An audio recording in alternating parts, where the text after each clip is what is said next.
and pretty soon they're only going to live to be 120. So, and what the commentators say is that,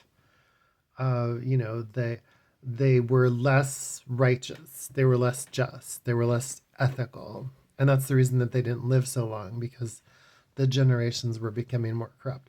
But I think that for the people who wrote the story, I think that what they're really trying to do, I think that the people who wrote the story, this is why I think the theory that the Torah was actually redacted and like constructed and compiled in Alexandria around the end of the 4th century, the beginning of the 3rd century, really makes a lot of sense, is because I think that by the time this is being written, the people who are writing it are familiar with a lot of different traditions for how to write a narrative.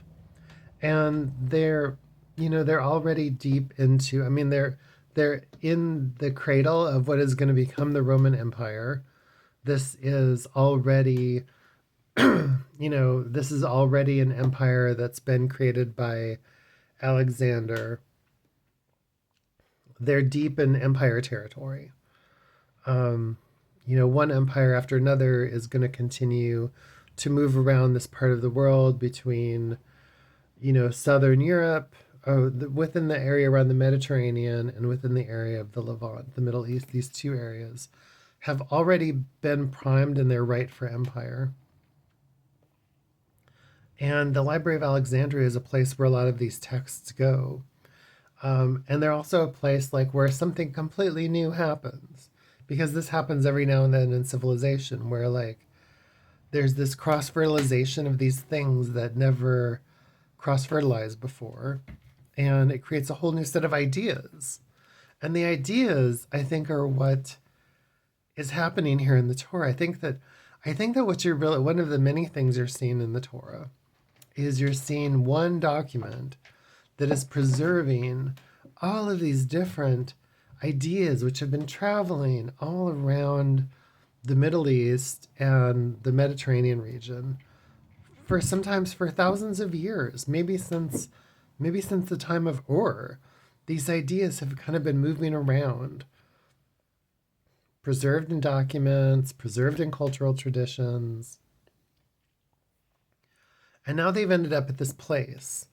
And at this place, there's some people, and they see all of these different ideas, and they say, this is God. There's like, some people think it's Jupiter, some people think it's Zeus, some people think it's Marduk, some people think it's Ahura Mazda, some people think it's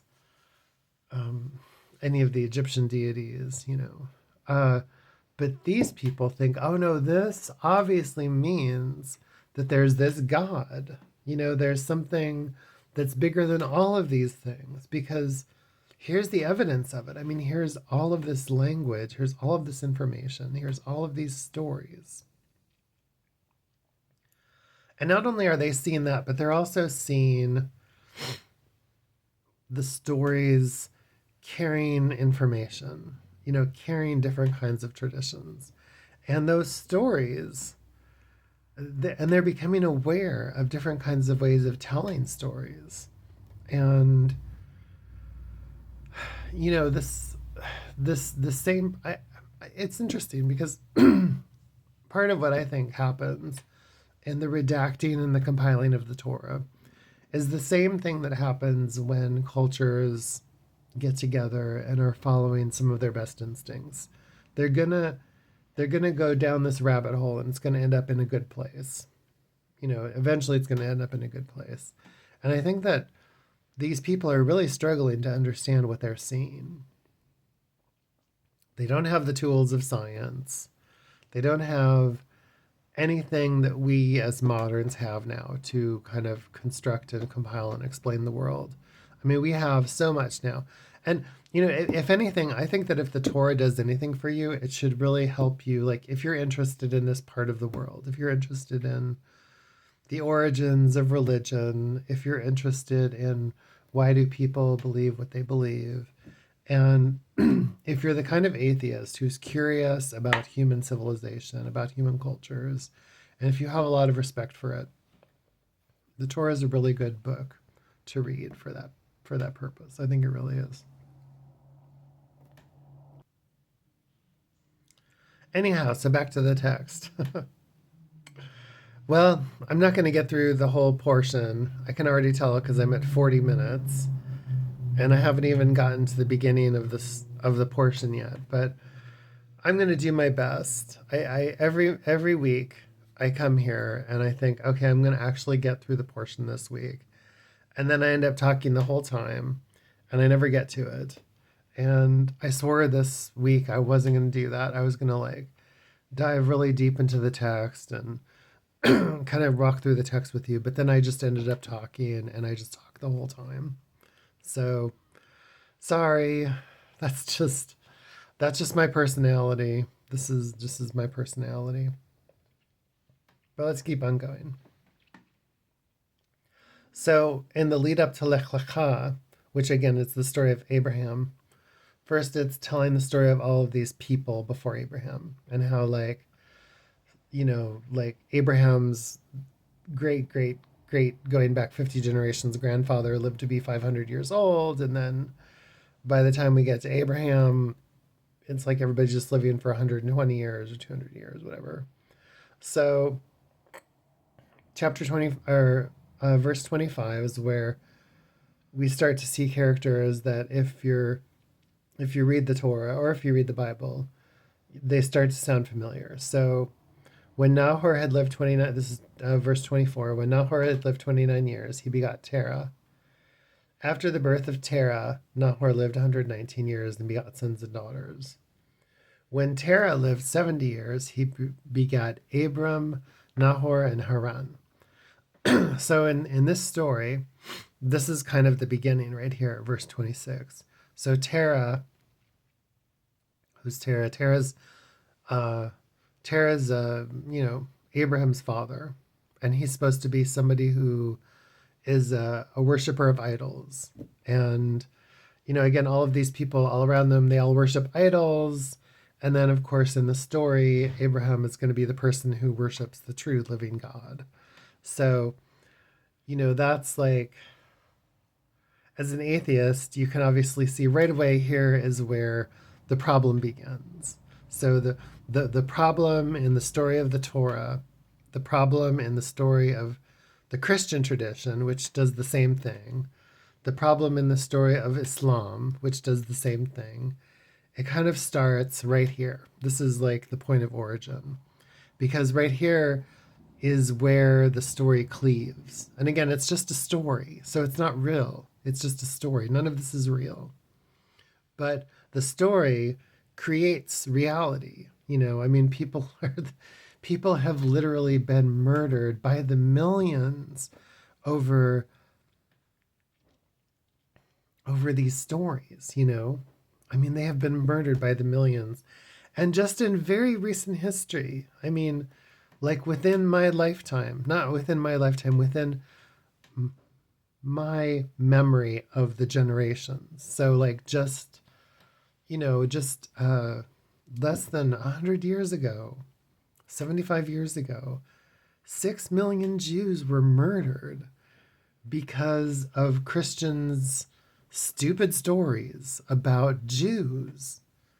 And even if, the Nazis, who were quote unquote, National Socialist atheists, whatever they were, they specifically murdered Jews because they were Jews. This is just insane. This is completely insane. This is part of why I'm an atheist, because this is all insane. None of it's real. It's all completely made up. But people believe it's real. And because they believe it's real, they do stupid things to each other. Right now, I'm going to just say a little bit of politics, just a little bit. Right now, we live, at the time that I'm recording this, it's the time when it's been a year into the genocide of Gaza. And so for over a year, Israel has been murdering Palestinians. They've killed like 40,000 residents of Gaza, displaced 90% of the population. They're living in tents. And Israel's being incredibly cruel.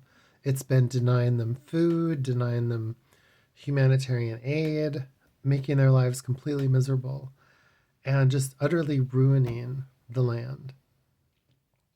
And they're doing this because of because there's this story, this story. And it's just, this is all crazy. From my perspective as an atheist, this is all completely insane.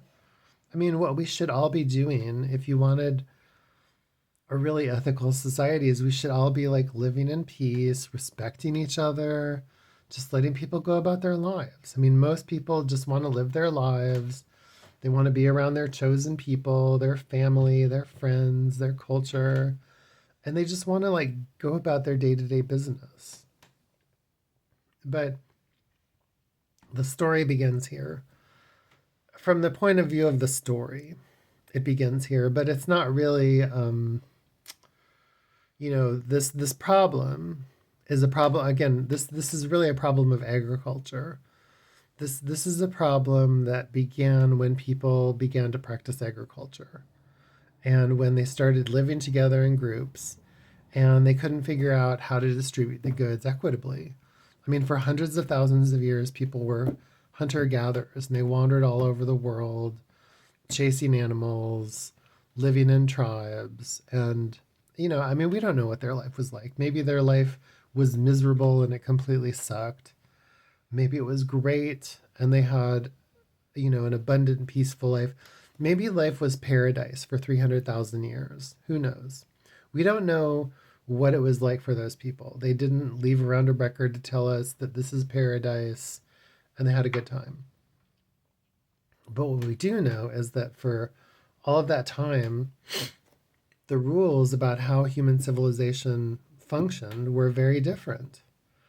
And the way that we lived for the 300,000 years before agriculture, I mean, going all the way back, but I'm just talking like the 200,000 or 300,000 years that really formed our brains, the way that our brains are shaped, because our brains are a product of that period of evolutionary history.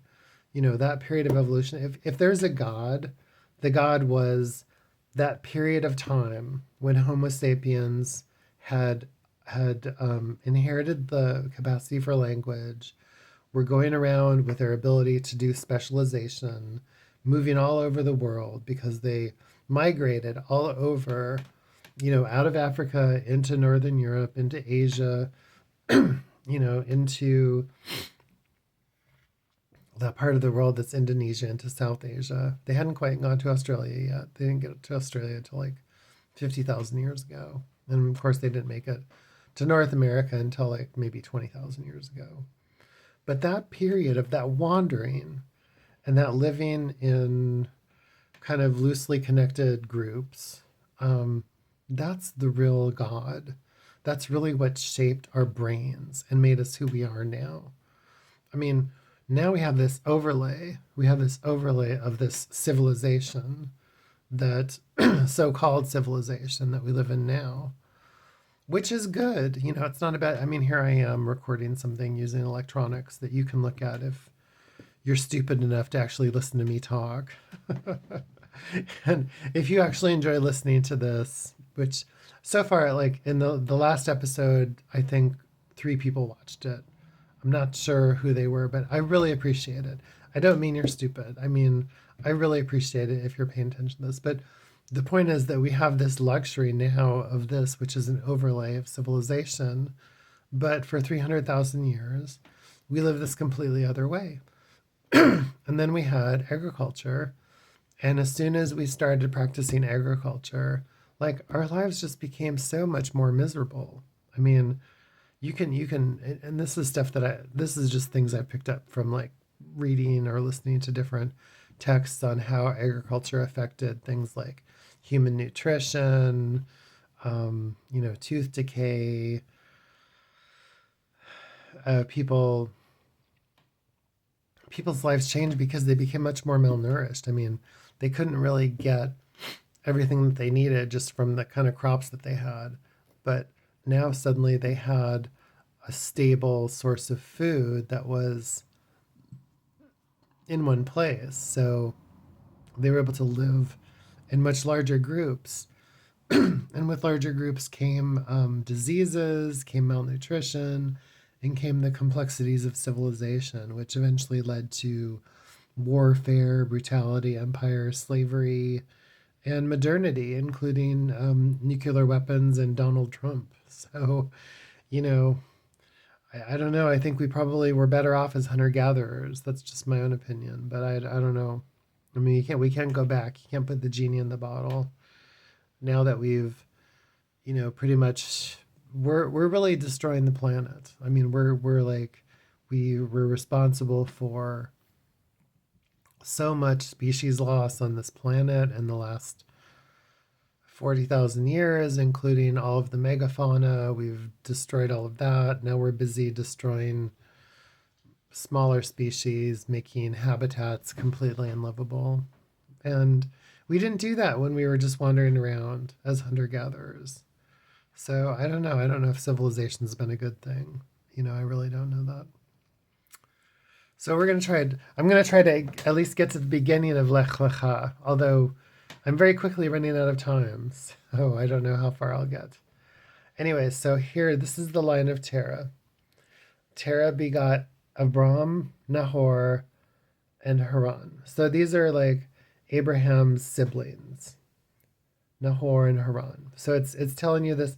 And another function of this story is the same function that any kind of mythological story does.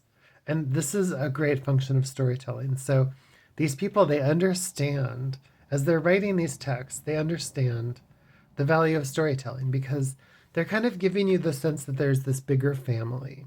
It's a bigger clan. And they're kind of telling you like where they came from, Oh yeah, that's where Terah, he came from those people, and that's why they've got their problem. You don't ever need to talk to them because here's what they did. But they're your family, their family. And this is like, so all these people, these are all family.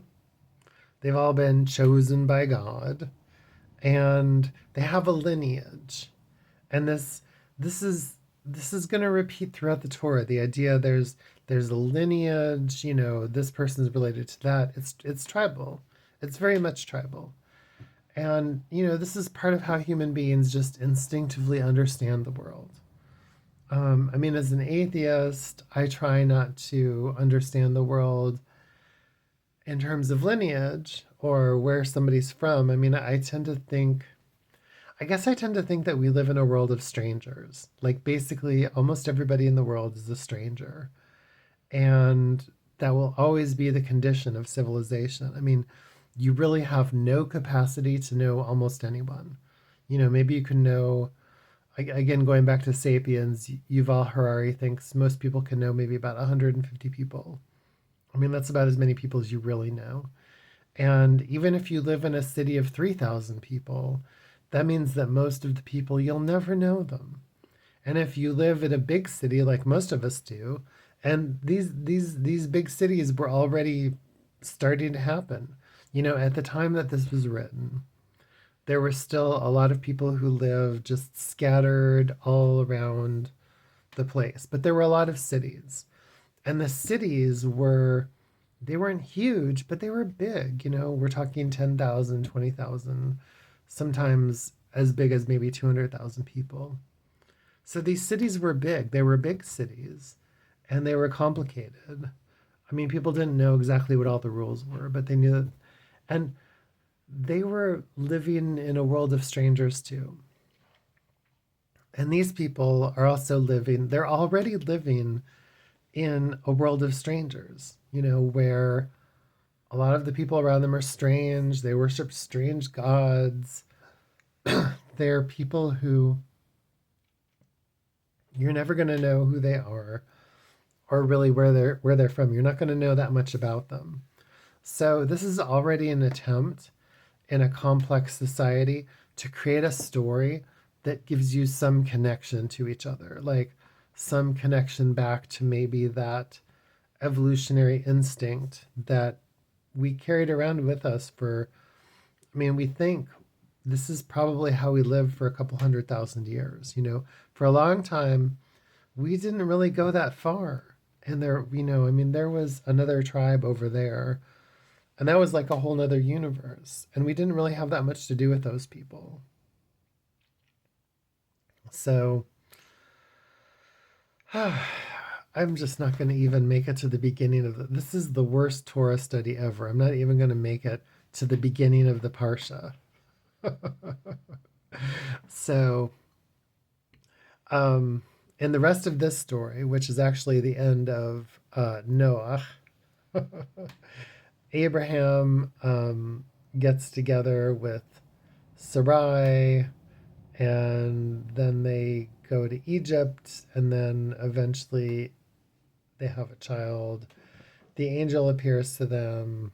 Um, there's a lot. There's a lot that happens, but I'm not going to get to it because I'm already at 56 minutes.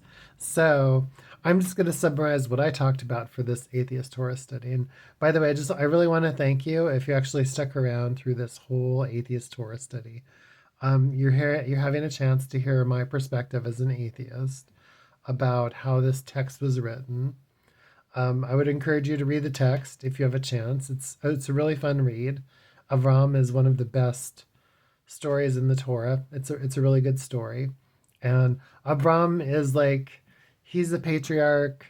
I mean, he's kind of a godfather figure, but he's also a nice guy. I mean, he really cares about justice, and as you go through the story, it's really a story about how when you're faced with a difficult situation, like how do you make choices that are ethical and just. And the reason that the authors who wrote the story, I think, created the character of Avram is because they want to talk about the complexities of how you make ethical choices. I mean, I think that they're probably looking at a world where a lot of people don't make ethical choices, such as the 72 million people who voted for Donald Trump.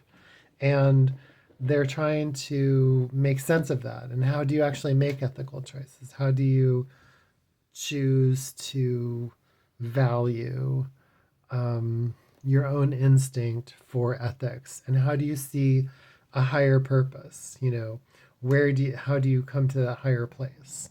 And I think this is kind of the beginning of a long struggle to sort of tell that story about how do you get to a higher place. So that's kind of what I see in here. It's kind of a way of inventing an ethical code that works. And anyway, so that's it for now. Thanks so much for joining me again this week for Atheist Torah Study. This was portion Lech Lecha.